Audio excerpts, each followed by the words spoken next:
All right, welcome to Breakthrough Marketing Secrets. Today's episode, I'm going to be interviewing Brendan Kane. And Brendan, before we get into your bio and everything, I want to start by asking you, what's the single most important thing copywriters, marketers, and entrepreneurs need to know about hooking attention and standing out today? First is understanding the landscape of where we live today. Is like Yes. pre-social media 20 years ago, a million content creators reaching the masses because content distribution is heavily regulated. You had to go through a newspaper, a magazine, a television station to get your message to the masses. Fast forward to today, there's 3.96 billion content creators on the planet, publishing hundreds of billions of pieces of content into the world every day. So I think one of the first things you have to take into consideration is you are not just competing against your direct competition, you're basically competing against every piece of content out there. Even if you're using paid, your paid has to stack up against organic. So fundamentally, that's the first place to start to understand the world that we live in. These are the proven direct response marketing, copywriting, and entrepreneurship success strategies you can use today to write your own ticket and create the life you want. I am Roy Furr, and this is Breakthrough Marketing Secrets. Now, here's today's breakthrough. Wow. Okay, so that's a great, I guess, introduction to how you actually achieve that, right? So if you and me are competing against our audience's best friend and their content on whatever social media channel, how do we, how do we do that? How do we succeed in the context of trying to get our marketing message out there as well? So Brendan, I'm going to do the formal intro here. For more than 15 years, Brendan Kane has helped celebrities, Fortune 500 brands, and entrepreneurs reach and grow their audience. He's worked with Taylor Swift, Rihanna, MTV, Disney, Fox, Netflix, Xbox, LinkedIn, Yahoo, IKEA, Mind Valley, and copywriter Craig Clemens, founder of the billion-dollar direct response company Golden Hippo. He's also the author of two best-selling and highly acclaimed books that I recommend both of them: Hook Point, How to Stand Out in a 3-Second World, and 1 Million Followers, How I Built a Massive Social Following in 30 Days. So Brendan, I want to start with Hook Point is your most recent book, and it actually is what hooked me because as a copywriter and with an audience full of copywriter entrepreneurs, hooks are something that we think about, we talk about, but from your perspective, as you went to write that book, what is a hook point? So let's start with the definition there. So there's 3 core pillars to making a successful hook point. Number 1, and because this is video, I can actually share my screen. Maybe it's helpful to have a visual to it. That would be awesome. Let me make sure that you can. And there we go. And for those of you who are listening, as Brendan gets his screen shared, feel free to check out the video on YouTube for the full visual effect. So there's 3 core pillars in the hook point formula on how to construct the first one. The first one that I think most people are struggling with is how do you grab attention in those first few seconds? Because if you don't stop the scroll, you don't earn the click, you don't get the email open, whatever it is, you just get lost in the noise. And again, it goes back to what we were talking about earlier, is there's hundreds of billions of messages sent out into the world every day. So a lot of people get lost here. But this is not just what a hook point is about. It's like, okay, well, once you have the attention, what do you do with it? Because we're not talking about clickbait here. We're not talking about tricking people. We have to hold that attention because, as we know, attention without substance has no value. And then finally is, how are we monetizing that attention? Because all the attention in the world means nothing unless it plays to your overall business objectives. Now, does that mean every piece of content needs to be selling something? No, but it's like you think of examples of like maybe commercials in the Super Bowl. There's some really compelling like penguins driving a car or like cute penguins or something like that. And you talk about the ad and the ad goes viral, but you don't remember what brand it was for. So again, it has to tie to the overall business objective. So these are the 3 core pillars of really what a hook point is. It's not easy, but it's simple. It's straightforward.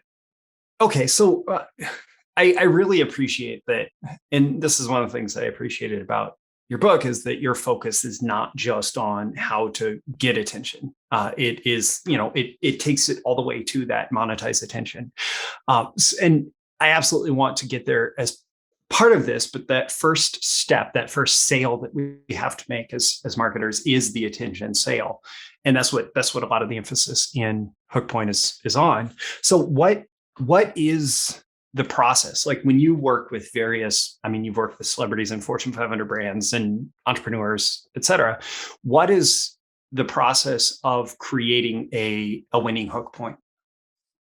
So the number one reoccurring theme we see with companies of all sizes is they do not have a workflow or a process for grabbing attention. Okay. So I can kind of walk through what that actually means. So we have a viral content engineering process. This is backed by 50 billion views organically, hundreds of millions of followers and billions in revenue.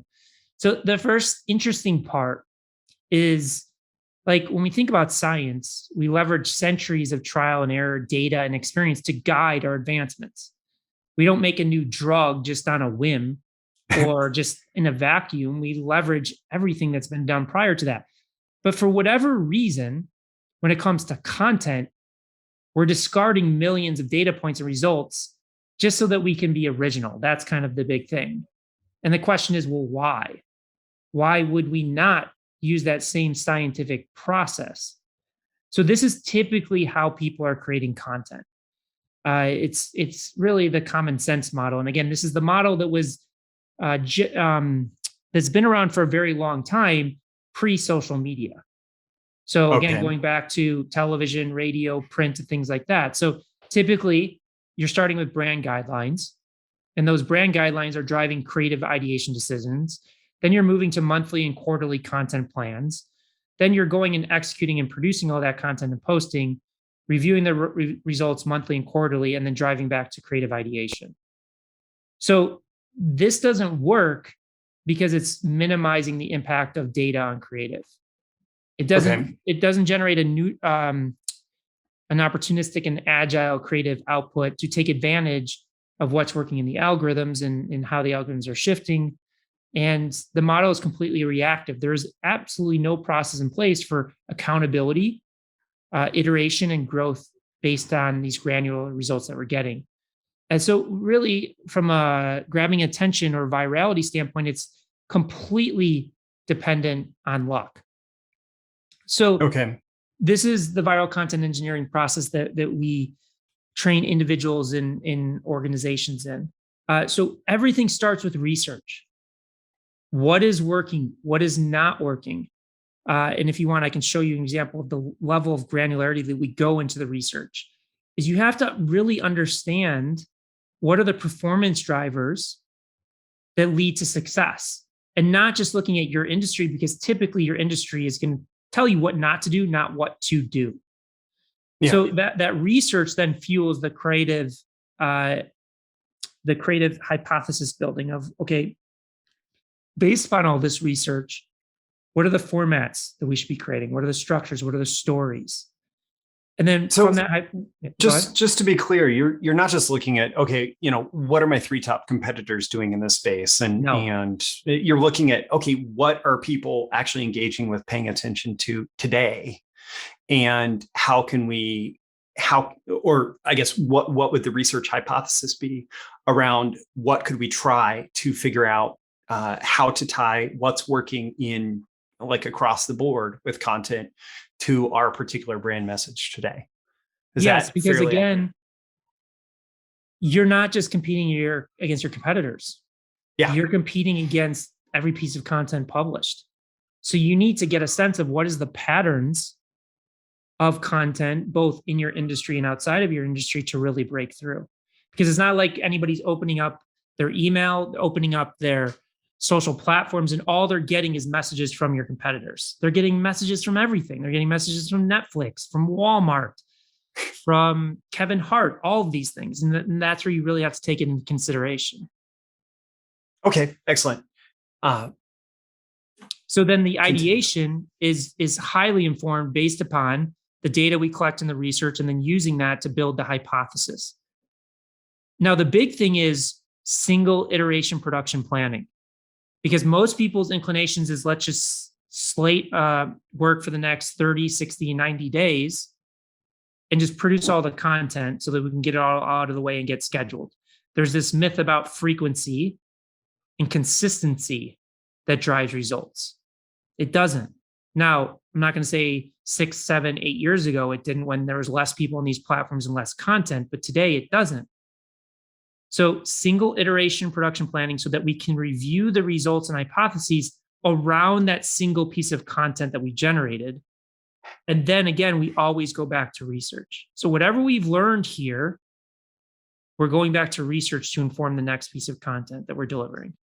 So to try and simplify this, basically you're saying, okay, we're gonna do all this research, and it's going to go into the decisions that we're going to make around creating one specific piece of content.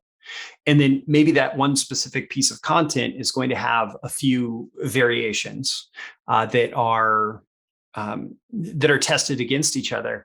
But then we're going to use the learnings from this test today to make our next decision around the next piece of content, as opposed to, a 30-day, 60-day, 90-day production calendar.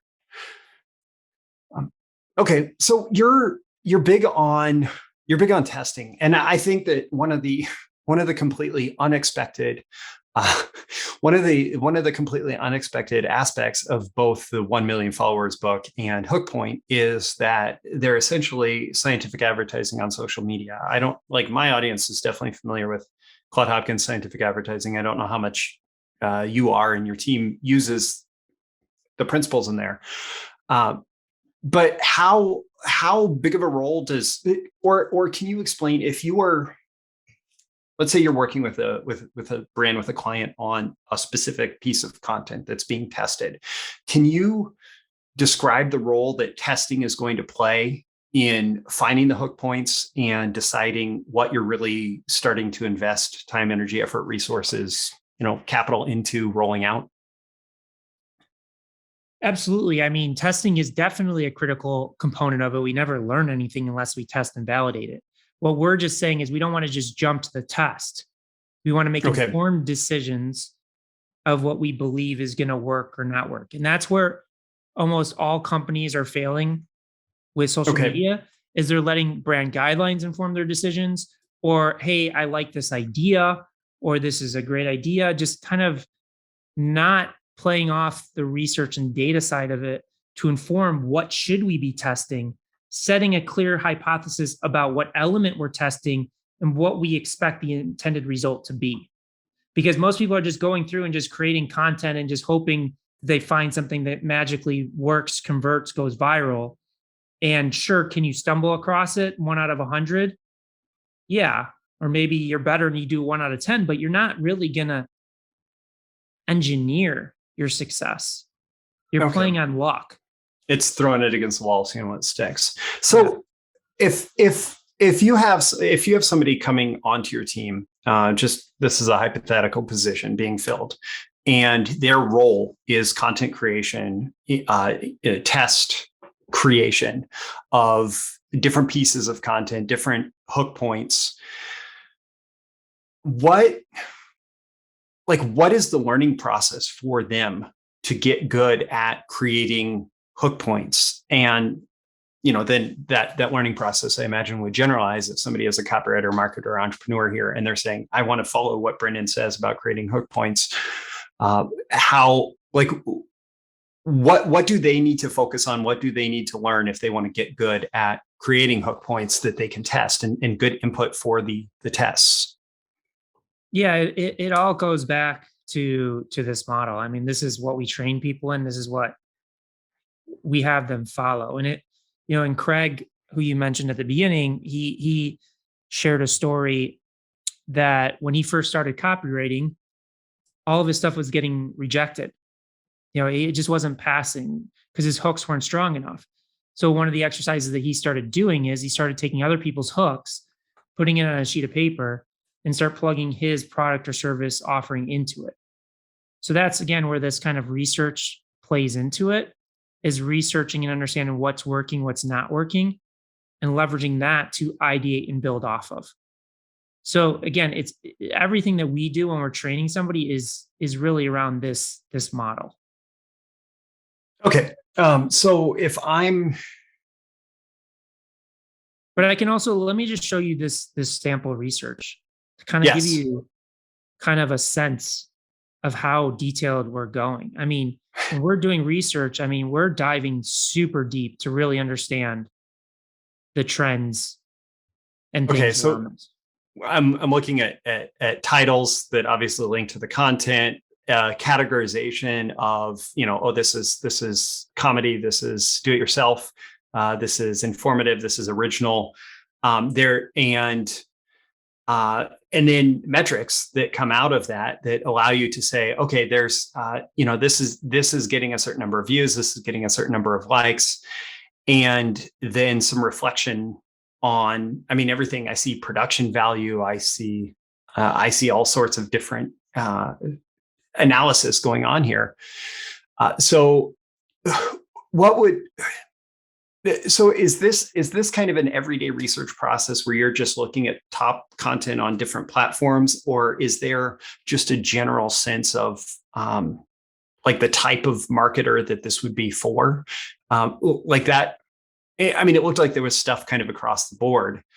Was that research report developed for a specific content creator versus versus being more general?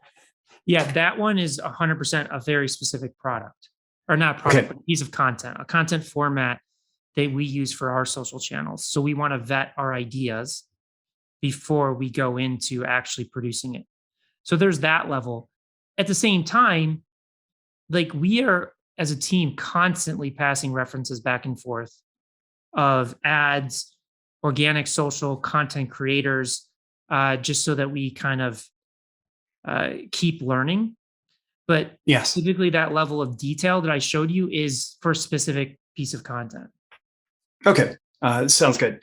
Well, so the way that I kind of broke this down as I was going through your work is that there is the hook just to get attention. There is the developing of followers, which for direct response business might be an email list, or maybe followers on social media, and then you get into sales.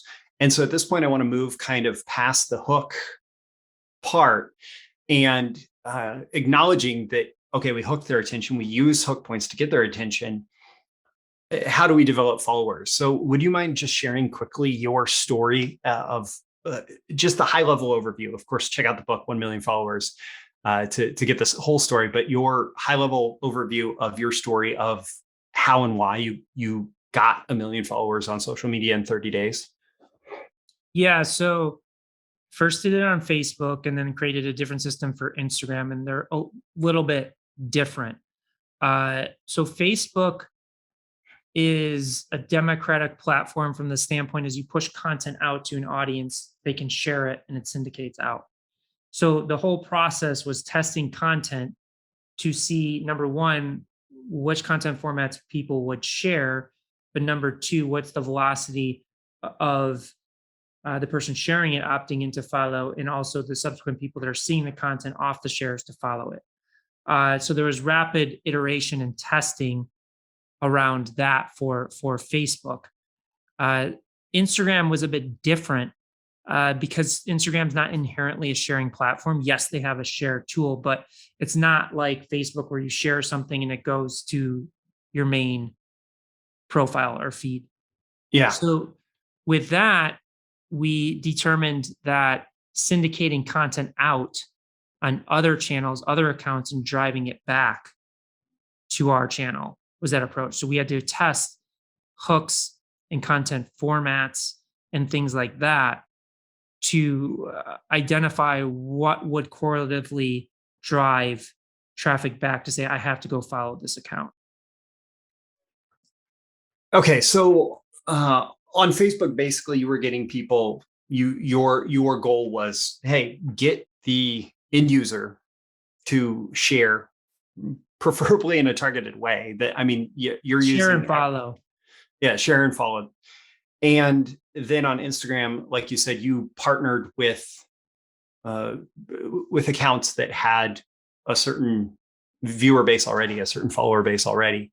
And by doing content partnerships with them, you were able to drive follows that way. And in all cases, you were using, excuse me, you were using content that you were testing ahead of time before you rolled out. Is that right? Facebook, yes. Instagram, no. Because you couldn't really test it previously with these accounts. But Yeah. again, this is where the research comes in. So in a way, we are testing and vetting the idea through the research that we're doing. Is we're not just throwing out a bunch of ideas without really understanding why these ideas have the potential to work. Okay. So it was all about that high probability hypothesis of, hey, we're going to test this because we've seen it working. We've seen content that essentially uses this hook point formula to we've seen it get shares, we've seen it get likes, we've seen it get follows, and so we're going to adapt it to our own situation and move it from there. Yeah, in a nutshell. Okay. So how has developing fans and followers on these platforms, like when it comes down to it, from like a direct response perspective, and often from a smaller business perspective, it has to add up to sales. And one of the reasons that a lot of marketers have avoided social media for probably too long, including myself, is this whole notion that followers is not sales. So you specifically in your book 1 Million Followers said that you had a business purpose for developing 1 million followers, and that led to certain sales across the board with clients. Have you also found that you're able to drive sales, drive revenue metrics from followers, and maybe what are some ideas as to how? Well, at a high level, the answer is yes, followers and virality with content can lead to sales. Does that necessarily mean that everybody that has a lot of followers and a lot of views that they're monetizing it at a high level? No. No. This is where that third core pillar of hook points is so important, is like, what is the strategy for monetization?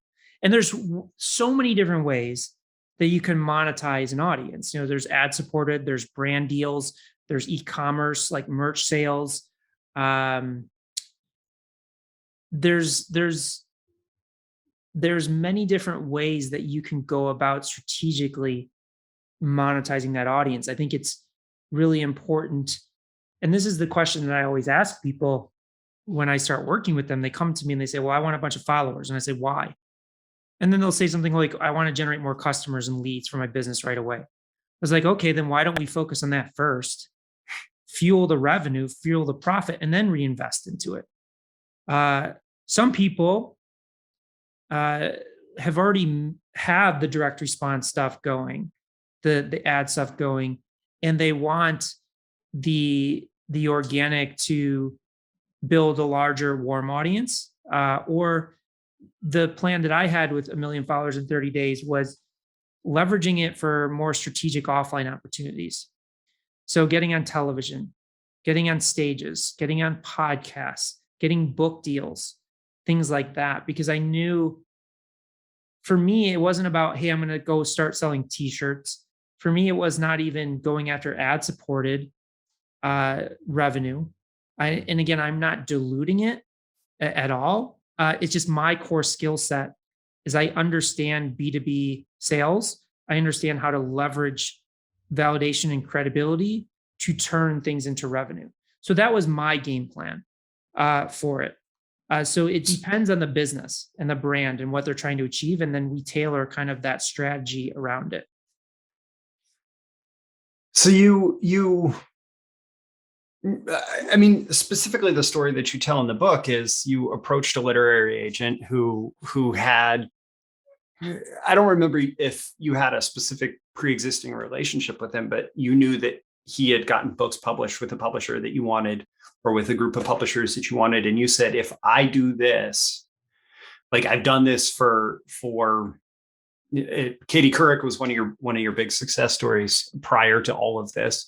I've done this for all these other people. If I get 1 million followers in 30 days, can you get me a book deal? And then with that book deal, you're taking that book to public speaking situations. You're taking that book to media situations, and you're using that to drive the B2B PR that then drives high ticket agency, for lack of a better word, high ticket client relationships. So is there, let's see, is there a parallel maybe in the consumer, in a more consumer brand, how maybe you have helped them grow followers to grow sales? And are there any major pitfalls in terms of, okay, we could get your business 1 million followers, but how do you make sure that they are targeted followers such that they're going to turn into customers down the road? Yeah, the way that I kind of started, and a big part of how we develop hooks is understanding the needs versus wants of consumers. Oftentimes hooks fail because the marketer is leading with what they fundamentally know they need, Okay. instead of focusing on what they want. So for the example with 1 million followers as a hook, I am anchoring it to what they want. They want followers. But I'm saying, Yeah. listen, if you want followers, you need to understand these core elements of testing content, how to create hook points, viral content engineering, strategic alliances and partnerships and things like that. But if I led with any of those, it would fall flat from a hook perspective. So to me, and this is really where our core focus is in the world today, and the big problem that we're solving is it comes down to content. It's sure I can get anybody 1 million followers. That's not hard. But what is the value of those followers if you don't have content that's going to compete and get the algorithms to give you the reach to the followers that you just gained, but even more importantly, beyond that? So to me, it's fundamentally is how do we become the best content creator possible, and everything else will fall into line. Now, I'll give you a clear example of a marketer that has monetized their social attention when they have a very specific niche audience. Because oftentimes people say, well, I am only going to design content for this specific audience because this is the person that's going to buy my products and services. That is a recipe for disaster when it comes to social media, because the minute the algorithms, or even if it's paid, the auctions start testing your content beyond your core audience, and they see people are not stopping the scroll, they're not spending a lot of time with it, it's not retaining attention, it's going to suppress it right away. So a prime example is a real estate agent named Ryan Serhant. So he sells super luxury properties, like $10 million to $100 million properties. Obviously, there's only so many people in the world that can afford that. Yeah. So what he did, understanding social media, understanding algorithms, is he made his content interesting and digestible for the general audience, but still played to his core target. So he'll have, if you go to his YouTube channel, touring a $7 million closet, touring a $150 million ranch. Yeah. Those are things that the average person wants to see, which triggers retention, triggers that click, that stopping the scroll, which signals to the algorithms this content is playing to our fundamental goals, which is keeping people on the platform longer. So we're going to see this to as many people as possible. But because each of these videos get millions of views, Ryan knows that within those, let's just say it's 1 million views, maybe there's 10 people that can afford that property. Yeah. And he has said that he sold 10, 15, $30 million properties off of a specific YouTube video. And I imagine he is building more credibility with his audience. I don't know if he does listing of properties as well, but with his audience to the point that whether he wants to be buyer representation or seller representation, he's got both sides of it coming to him because he's creating this lifestyles of the rich and famous content. Yeah, and it's interesting because a lot of people have copied that format, and and they kill it. Yeah, it's people want to see these luxury properties. They're interested in it. Yeah, there's at least one other person. I don't think that it's Ryan. That my wife and I watch his tours of a castle outside of Denver in the mountains of Colorado, and every other very interesting piece of real estate that he manages to do a video tour of. So let's turn this a little bit because you you actually have some background in the movie and entertainment industry. You have worked with celebrities in music and in entertainment. Uh, how have you specifically used hook points in, and any stories would be great that you feel comfortable telling? How have you specifically used hook points for the purpose and the thinking behind hook points for the purpose of acquiring celebrity clients? And of course, like, then it doesn't have to be celebrities. It could be a Fortune 500 corporation, or it could be just that top client in your niche that you want to work with. Yeah.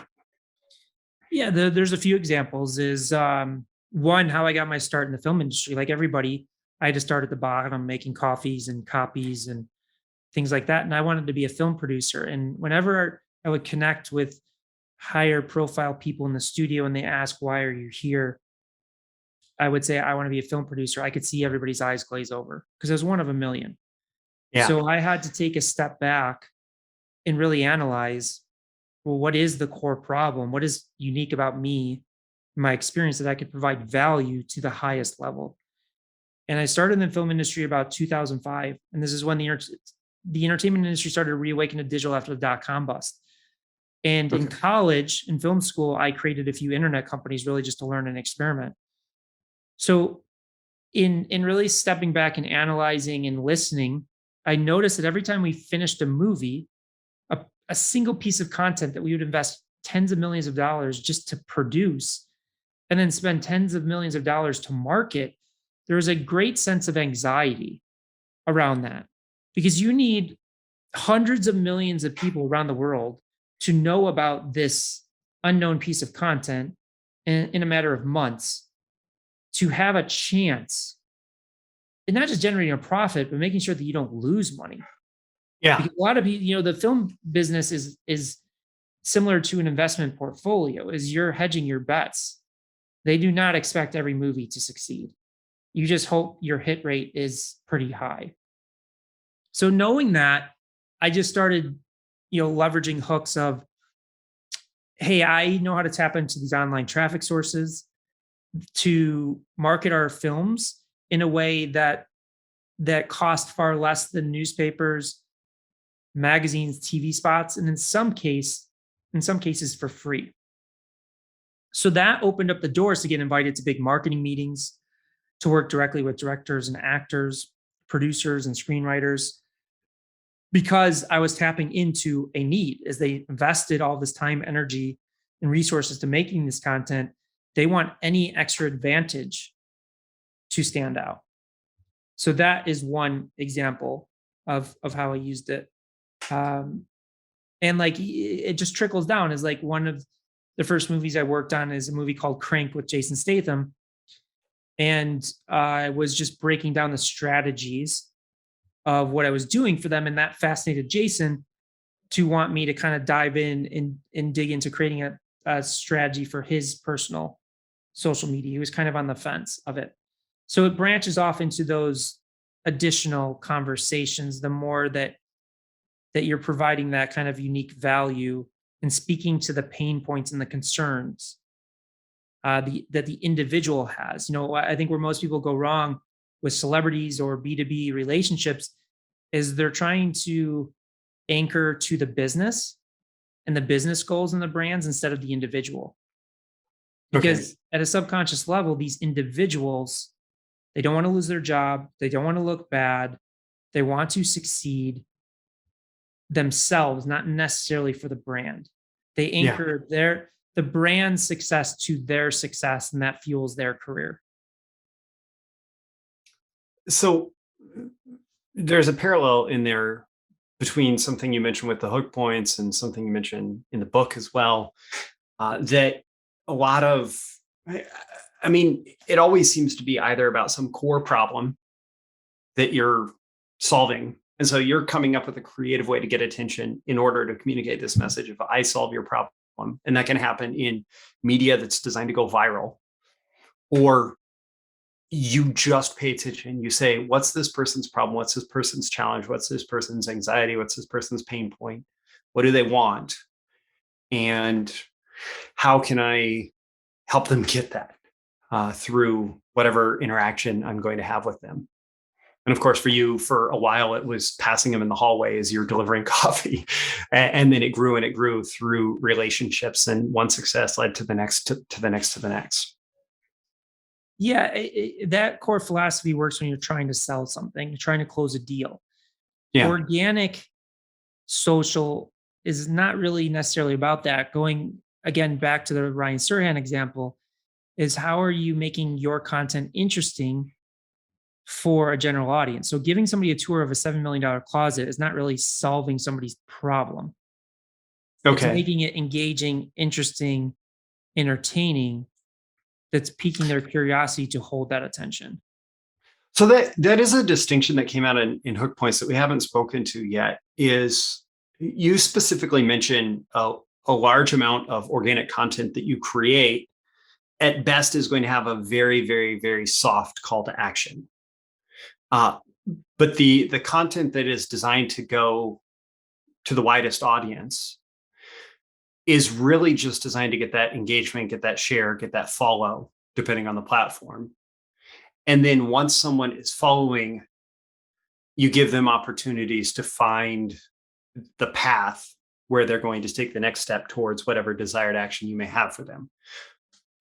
Is that, Yeah, can it's you speak to that? building a retargeting audience at the end of the day. It's first you've got to grab their attention, get them to buy into you as a content creator, as a storyteller. And then once they're bought into that, then you can take them to wherever you want.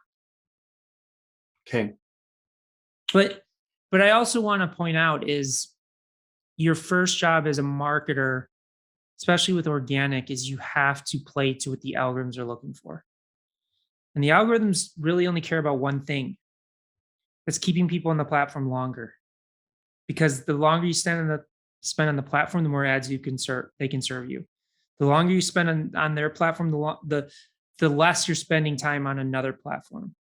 So you've got to really, there's so much misinformation about the algorithms. Is like people will say, well, the algorithms are suppressing my reach because they want me to pay. That's not true at all, because then Yeah. nobody would go viral. It just wouldn't work. Uh, and that's not inherently how they make money. They don't make money off the average person spending $20 on boosting a post. Yeah. They make money off the direct response advertisers that are spending millions of dollars a month on social ads. And again, is this is where we get super granular in our research and also our data reporting, that we're looking, typically we're looking at two core metrics. One is the view to reach ratio, because views don't start until the 3-second mark. So the view to reach ratio will tell us how effectively we're stopping the scroll. Because if you're not Okay. stopping the scroll, then that's the first signal to the algorithm that you can't hold attention. So the second is looking at the retention graph. Where are people falling off? How long do they stay?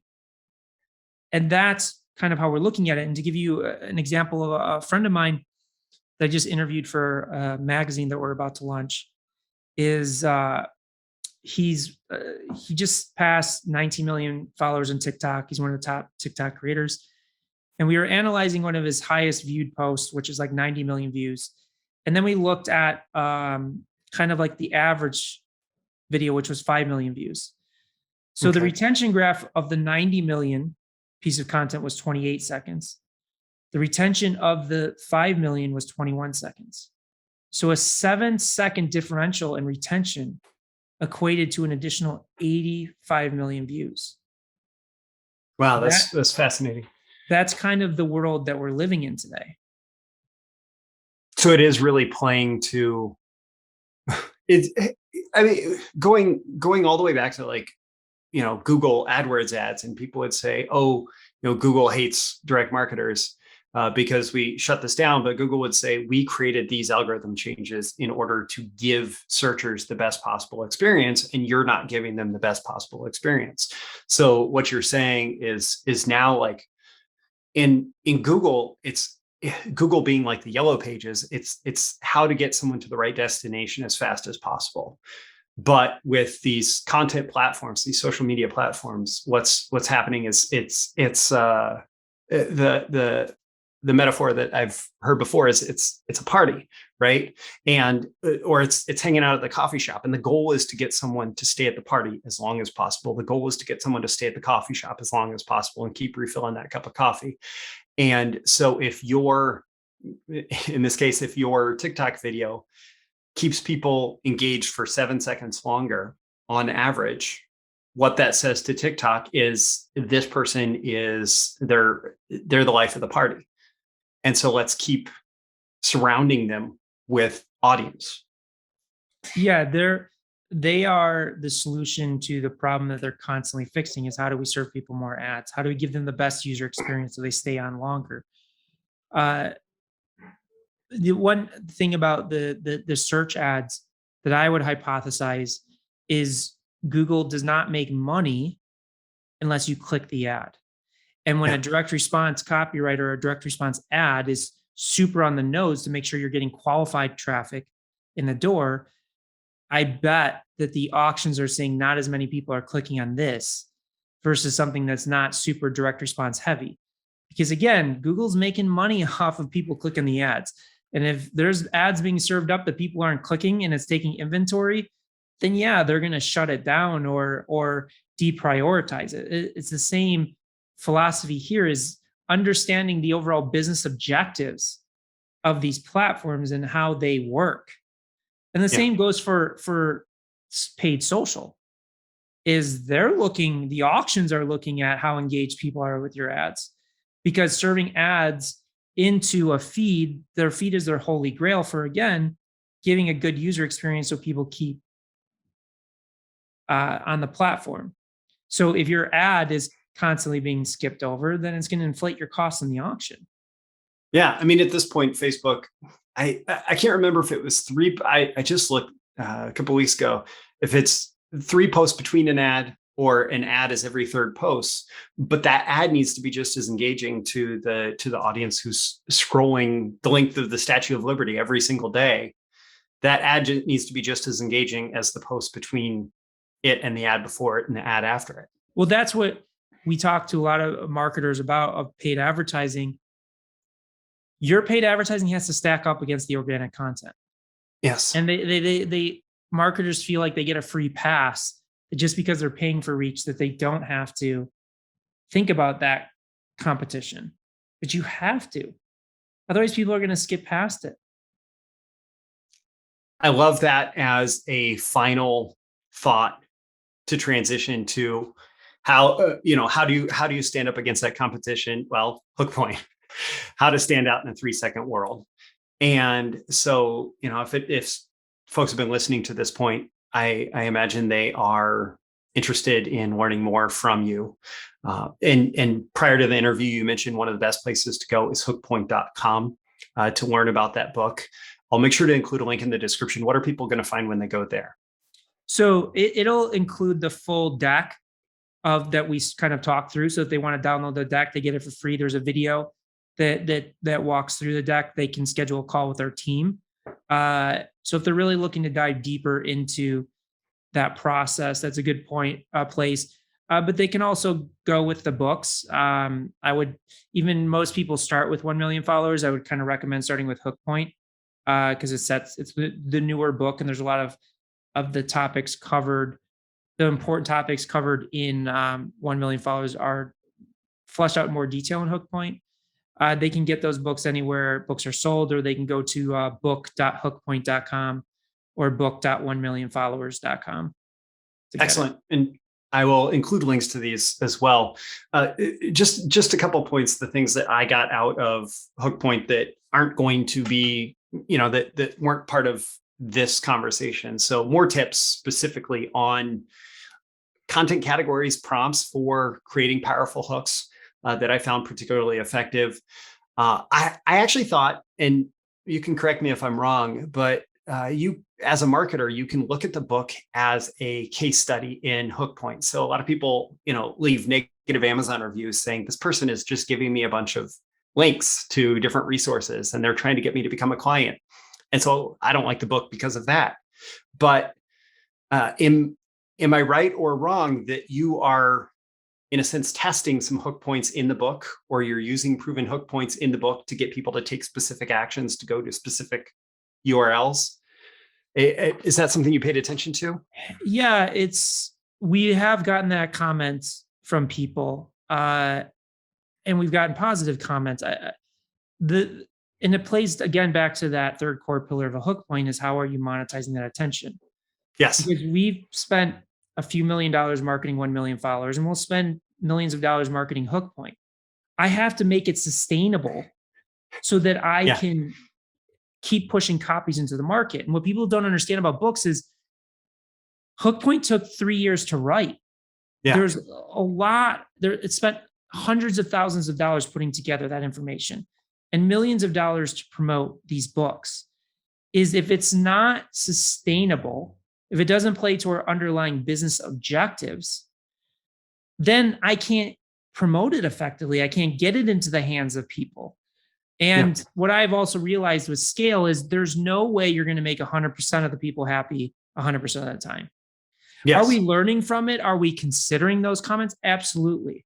Yeah. I actually have a very positive feeling about the way that you did that in the book. And I felt as if when you told me to go to one specific URL for one specific piece of content to learn more about it, that I paid attention to the ones that actually pulled me to go to the website and say like, oh, I want to go check that out. And what was it about that particular call to action in the book to go learn more versus another one that appealed to me? One other thing for copywriters and marketers, make sure that you read through to the point where you talk about the process communication model that's used by Pixar to tell more interesting stories and how to use logic, values, humor, imagination, action, and emotion in your copy. To me, that was eye-opening in terms of that. I appreciated that. And I would say, even though today you're saying start with Hook Point and then maybe get to 1 million followers, I found it fruitful to go through both. And 1 million followers has been updated, at least the audiobook version, to be aware of what was covered in Hook Point as well. Yeah, we've updated both books multiple times. And that's also a challenge of why we need to monetize it too, because it costs money to go back and rewrite and republish and all of that stuff. Excellent. Well, Brendan, thank you so much for everybody who's engaged through the interview. Again, check out the links in the description. We will make sure to have links to everything mentioned throughout the interview. Brendan, thanks again. And thanks to everybody who's joined us. Thank you. Thanks. Thank you once again for tuning in to this daily episode of Breakthrough Marketing Secrets. Remember, check out the links with this episode for even more value. Now make sure you like, comment, share, subscribe, and engage in every way you can to keep this show going and growing and delivering daily value to you. I'll catch you soon for your next big breakthrough.